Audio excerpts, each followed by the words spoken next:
अगर आप नौकरी की तलाश कर रहे हो तो आपको एक चीज़ ज़रूर पता चल गई होगी कि यार सेल्स में पैसा बहुत है।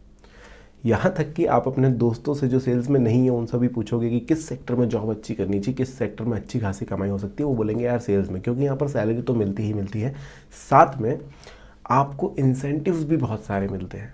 तो आप 10 से 12 लाख रुपए पर ईयर भी कमा सकते हैं। क्या क्या करना होगा, कितनी मेहनत करनी होगी, जिसके बाद आप वो अमाउंट कमाएंगे जिसके आपने अभी तक सपने देखे हैं। तो चलिए शुरू करते हैं। तो दोस्तों, सबसे पहली चीज़ जो है एक अच्छे सेल्समैन का काम यह है कि संभावित ग्राहकों को ढूंढा जाए और उनका एक डेटाबेस तैयार किया जाए।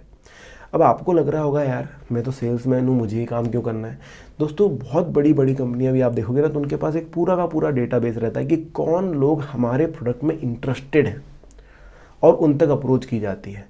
आपके पास भी आते होंगे कॉल कभी कि सर टाटा नेक्सॉन लॉन्च हो गई है, आप खरीदोगे क्या, या फिर सर सैमसंग ने नया फ़ोन लॉन्च कर दिया है, आपको लेना है क्या, या फिर आप अपने फ़ोन पर ऐड देख रहे हो चीज़ों की। आप इंस्टाग्राम चला रहे हो तभी आपको एक ऐड दिख जाती है और आपको याद आता है जूते तो मैं कल सोच रहा था लेने की, या मैंने अपने दोस्त से डिस्कस किया था कैसे दिख गया है। तो वो जो जूते की कंपनी है भाई, वो अपना डेटाबेस तैयार कर रहे हैं आपकी अलग अलग प्रकार के एप्लीकेशन से। अगर आपने सर्च किया है कहीं पर शूज़ के बारे में तो उस कंपनी को पता चल गया, इसलिए वो अपनी ऐड वहाँ पर दे रहा है। तो देखिए, ये जो है डेटाबेस कलेक्ट करना होता है, ये बहुत ऊंचे स्तर की बात होगी। लेकिन अगर आप छोटे उद्योग में काम कर रहे हैं तो आपका भी ये काम होगा कि आपको संभावित ग्राहक ढूंढने होंगे कि कहाँ पर किस तरीके का प्राणी जो है हमारी चीज़ें खरीदेगा। अब ये नहीं कह रहा हूँ कि आप हर एक इंसान की मोबाइल में झाँकिए, ये कह रहा हूँ कि आपका प्रोडक्ट किस तरीके का है और उसको किस तरीके के लोग इस्तेमाल करते हैं। आप अगर एक फर्टिलाइज़र बेचना चाह रहे हैं मार्केट में, आपको पता होना चाहिए कि भाई खरीदने वाले ज़्यादातर लोग किसान होंगे, तो वो उस प्रकार की जनता में ही बिकेगा। आप उस प्रकार से डेटाबेस तैयार करेंगे कि आपके इलाके में कितने किसान हैं, कौन कौन क्या क्या खेती करता है, कौन कौन क्या क्या चीज़ें उगाता है, आपका फर्टिलाइज़र जो है वो किस किस फसल के लिए सही है, तो किस किस किसान को ये बेचा जा सकता है। अगर आप एक टायर को बेचना चाह रहे हैं तो आपको पता होना चाहिए टायर किन किन गाड़ियों में फिट होता है, वो गाड़ियाँ किन किन लोगों के पास है आपके इलाके में, और किन किन गाड़ियों में टायर बहुत सालों से चेंज नहीं हुए, तो आपको पता होता है कि भाई ये लोगों को मैं पकड़ सकता हूँ। तो इस तरीके से आप जो है पहला काम पूरा करते हैं। दूसरा आपका काम होता है कि आप रणनीति बनाते हैं। अब किसी से लड़ना नहीं है यहाँ पर।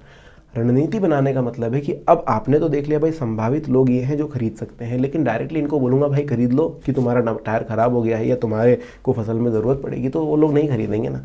उसके लिए कुछ रणनीति बनानी होगी कि कैसे आप अपना प्रोडक्ट सामने रखेंगे।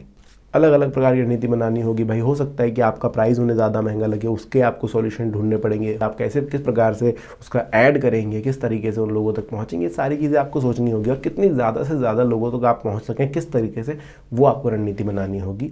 तब जाके कहीं आपका जो है दूसरा पड़ाव पूरा होगा। तीसरी सबसे महत्वपूर्ण चीज़ आती है, आपके पास पूरा डेटा था, आपके पास रणनीति है, अब आपको डायरेक्टली अप्रोच करना है। आपने बना रखा है कि भाई मैं इस तरीके से जाऊंगा, पहले अप्रोच करूंगा, बात करूंगा, समझाऊंगा, उन्हें रुझाऊंगा, और अगर वो समझ जाते हैं, उन्हें लगता है कि हाँ ये जो चीज़ मुझे बेचने आया है वो मेरे काम की है, तो फिर उसे बेचूंगा। तो ये कन्विंसिंग पार्ट जो होता है ना दोस्तों, क्योंकि अभी तक जो था सब आपके दिमाग में था, पूरे ख्याली पुलाव थे। अब उनको जो है परोसने का समय आ गया है। अब आपको जो है कस्टमर से या आपके क्लाइंट से डायरेक्टली बात करनी है। यहाँ पर बहुत सारे जो है काउंटर क्वेश्चंस आने वाले हैं, बहुत सारी चीज़ें निकल कर आने वाली है। आपको हर एक चीज़ के लिए तैयार रहना है। आपको कभी भी ये चीज़ पता नहीं चलेगी कि सामने वाले के दिमाग में क्या उपज जाता है। आपको ऐसा लगेगा कि आपने 100% जो है क्वेश्चंस के आंसर अपने दिमाग में बना लिए हैं, वो 101वां क्वेश्चन लेकर आएगा। तो आपको सिर्फ और सिर्फ दिमाग खुला रख करके सोचना है जब आप उसको कुछ बेचने जाओगे। अब जब एक ग्राहक कन्विंस होता है तो यहाँ पर देखिए कई प्रकार के आपको अलग अलग ग्राहक मिलते हैं। कई ग्राहक होंगे जो जिनकी नीड बहुत छोटी थी तो उन्होंने बहुत छोटा सा पोर्शन लिया और वो भूल भी जाएंगे। कई ग्राहक ऐसे होते हैं कि वो नीड बहुत बड़ी थी उनके लिए, तो उन्होंने जब आपको प्रोडक्ट खरीदा तो उसके बारे में बहुत सारा कंसर्न उनको रहता है कि अगर मैं ये चीज़ ले रहा हूँ तो क्या मेरा सही इन्वेस्टमेंट है, क्या सही है। तो आपको उन्हें कन्विंस करना है, उन्हें बताना है कि क्या क्या चीज़ें आपकी कंपनी और प्रोवाइड करेगी। साथ ही साथ बिक्री की अन्य शर्तें जो होती हैं ना, कि भाई अगर कोई पेपर वर्क वगैरह है तो वो किस तरीके से होगा, आपको बिलिंग किस तरीके से मैं दूंगा, आप टैक्स किस तरीके से पटाने वाले, ये सारी चीज़ें भी आपको सुनिश्चित करना है एज अ सेल्स पर्सन।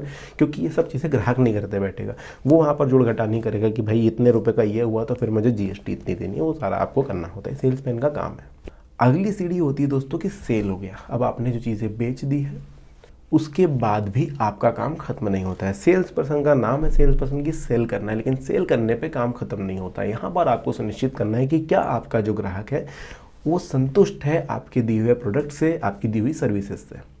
अगर वो संतुष्ट है तो बहुत अच्छी बात है, नहीं है तो क्यों नहीं है वो आपको यहाँ पर देखना है। आपको कोशिश करनी है कि वो पूरी तरीके से सेटिस्फाइड हो सकें। सेल्स के बाद जैसा कि मैंने कहा, काम खत्म नहीं होता है। अब आपको, अगर आपने वारंटी दी है 1 साल की, 2 साल की, 3 साल की, तो आपको ग्राहक के साथ लगातार बने रहना है, कांटेक्ट में रहना है कि भाई आपका काम अच्छे से चल रहा है या नहीं। आपने जो प्रोडक्ट बेचा है, अगर उसमें कोई ख़राबी आती है और कल को ग्राहक आपके पास वापस आता है, तो आपको उतनी ही हेल्प करनी है जितनी आपने उसे खरीदते समय करी थी। इससे कस्टमर रिलेशन अच्छा होता है, इससे आपकी ब्रांड की छवि ज़्यादा अच्छी बनती है। देखिए, ब्रांड की छवि उसके सेल्समैन से होती है। अगर मैं कोई चीज़ खरीद रहा हूँ, अगर आप सोचिए आप कोई चीज़ खरीद रहे हैं और मैं आपके सामने हूँ, तो मैं ब्रांड का फेस हूँ आपके लिए।